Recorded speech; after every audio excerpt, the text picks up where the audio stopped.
ซ้ายขวาทีซ้อมพี่เลี้ยงนักมวยนะครับ ทีบ พี่เลี้ยงกำลังทำการสอนนักมวยพี่เลี้ยง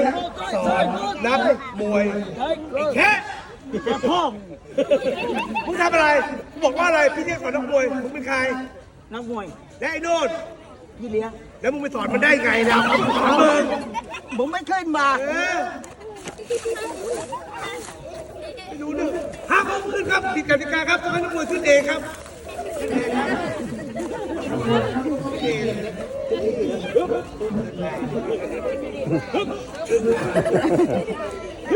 เกมมันยาวนักกลางแม่